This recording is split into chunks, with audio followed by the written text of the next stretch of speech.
This is the story of Tina, the little ballerina.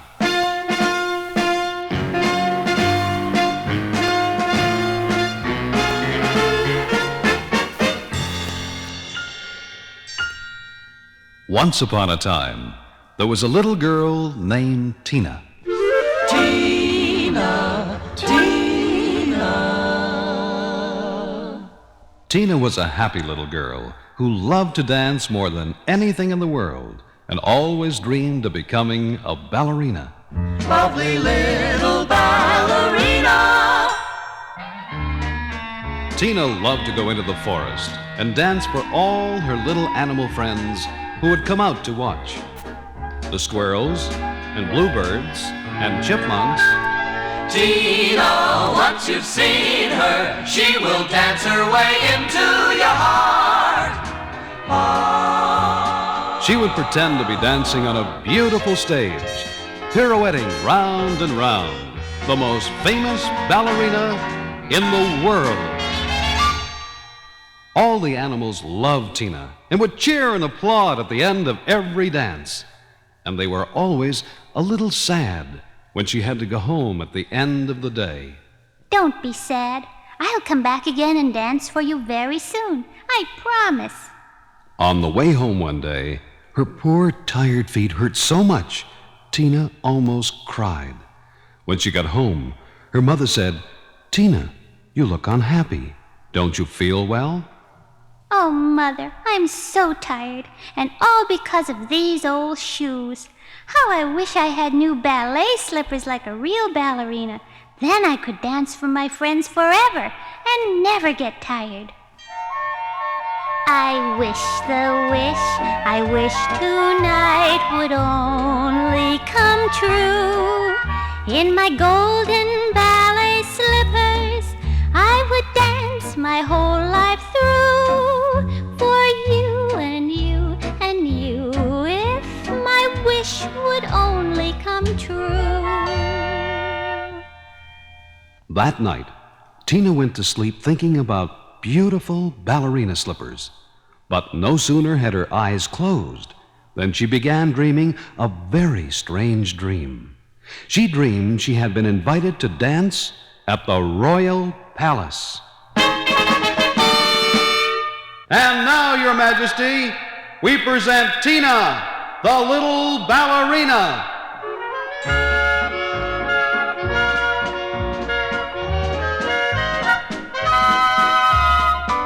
And there she was, dancing for the king in a great hall lit up by huge chandeliers sparkling with thousands of diamonds. Just as the music ended, she heard a voice call out, "Tina! Tina!" And a handsome young man dressed in ragged clothes appeared out of nowhere, and he said, "Only you can save us from the curse of the evil magician." Save you? But who are you? And what must I do? But his only answer was to sing a strange little song. When the weeping willow stops weeping, when the weeping willow stops weeping, When the weeping willow stops weeping, I'll come back to And then he disappeared as quickly as he came. Wait! I don't understand. Please come back. when the lonesome pine stops pining, when the bluebird stops being blue, you. When the weeping willow stops weeping, I'll come back to you. Come back! Please come back. And she woke up to find herself in her own bed. It was all just a dream. Yes, it was just a dream. But it was morning now, and Tina sat up and yawned and stretched. Suddenly, her eyes opened wide with excitement. There at the foot of her bed was a beautiful pair of golden ballet slippers, which her mother had bought for her as a surprise. All excited, she picked them up and hugged them and ran downstairs and thanked her mother. Oh, Mother, they're so beautiful. I can hardly wait to put them on and dance in them. Tina had meant to tell her mother about her strange dream, but in her excitement forgot all about it. She ate her breakfast and quickly made her bed and tidied up her room. When her chores were done, she said, Mother, I'm going out now and show all my friends in the forest my new shoes. But it's such a nice day. I think I'll take a lunch along, and Fluffy and I will have a picnic. Come on, Fluffy. It's one wonderful day for a picnic, a lovely picnic with you. With a basket full of rainbows and a pocket full of dreams, we're off and we're on our way. Gonna be a wonderful day, one wonderful day for two. Soon she was skipping merrily down the road with her dog Fluffy at her heels, and in a little while was at her favorite spot at the edge of the forest. Hello, Chippy Chipmunk. Come on over and have some lunch with us. You too, Mr. Bluebird and Mr. Squirrel. We're having a picnic, and I have a surprise for you. I want you all to see my new ballet shoes. In a moment, she had put on her new ballet slippers and began dancing for her friends.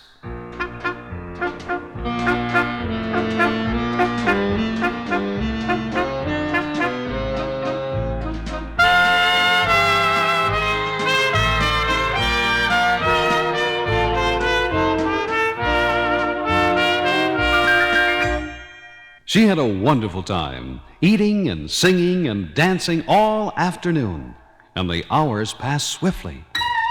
It's been one wonderful day for a picnic, and we've had one wonderful time.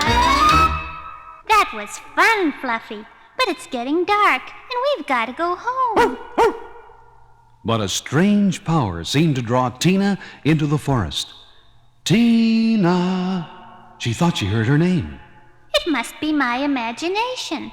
But almost before she knew it, she was walking straight into the forest. The deeper she went, the darker it became, and the trees seemed to grow taller. She was a little nervous now, but she wouldn't turn back. She began walking faster. Tina! Tina! There, Fluffy. Did you hear that? Someone did call me. Fluffy! Fluffy! Where are you? Why don't you answer? But poor Fluffy had been too frightened to go into the forest, and he scampered home. Tina was all alone, and now she too was a little frightened, but something kept urging her on.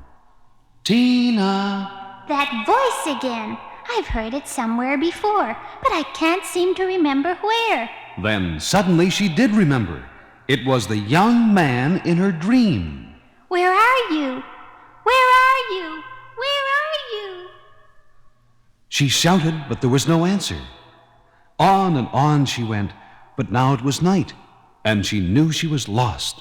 The bushes seemed to tear at her feet, trying to hold her back. Go back, you're off the track, you're off the track, go back, go back, go back, go back, you're off the track, you're off the track, go back, go back. An owl hooted nearby. Ooh, ooh. Startled, she began to run and bumped right into a tree. Watch where you're going. Who said that? I said it. Tina couldn't believe her eyes or her ears. The tree was talking to her. I said it, and I'll say it again. Watch where you're going. And with that, the tree spun Tina around and pushed her in the opposite direction. Don't do that. It isn't nice to push people around like, oops. And just then she bumped into another tree. Watch where you're going. And before she could answer, she felt herself being spun around by the second tree, headed straight for a third, and a fourth, Oops, I'm sorry. and a fifth. And suddenly she found herself at the edge of a large clearing in the woods. She was being whirled around from tree to tree like a ballerina around a stage. And to her amazement, the trees began singing, When the lonesome pine stops pining, when the bluebird stops being blue, When the weeping willow stops weeping, I'll come back to you. At that moment, the moon rose and began shining down on her like a spotlight. The stars peeking through the leaves lit up the treetops like huge chandeliers, sparkling with thousands of diamonds. Why, it's just like my dream come true, only so different somehow. Yes, it was like her dream. But instead of the great hall of the royal palace, she was dancing in a clearing in the forest. And that music, it's that same beautiful song. Tingling with excitement and no longer afraid, suddenly she heard, "Tina, Tina." The voice of the young man of her dream seemed to come straight from a beautiful willow tree standing in the very center of the clearing. Where are you? And what do you want me to do? And the voice said, "Just dance, Tina. Dance as you've never danced before." With the toes of her golden slippers barely touching the ground, her head in the clouds and her arms reaching out for the stars, Tina danced so beautifully that a wonderful thing happened. The weeping willow stopped weeping. The pine trees stopped pining. And the bluebird stopped being blue. And suddenly, there was a flash of lightning, a clap of thunder, and the forest disappeared, trees, clearing and all. And Tina found herself in the great hall of the royal palace. And then she heard, "Tina, Tina." It was the voice of her dream, but it came from a handsome young prince. You are the prince. And he said, "Yes, Tina. Long ago, an evil magician put a curse on the royal household, dancers, musicians, and all. He turned the dancers into pine trees, the musicians into bluebirds, And you into a weeping willow. and imprisoned us all in the forest. But you broke the spell with your beautiful dancing, and you shall be the queen of the ballerinas of the royal court." Tina, once you've seen her, she will dance her way into your heart. But Tina did not remain queen of the ballerinas very long. The prince fell in love with her, and later, when he became king, he married her and made her queen of his heart, and they lived happily ever after.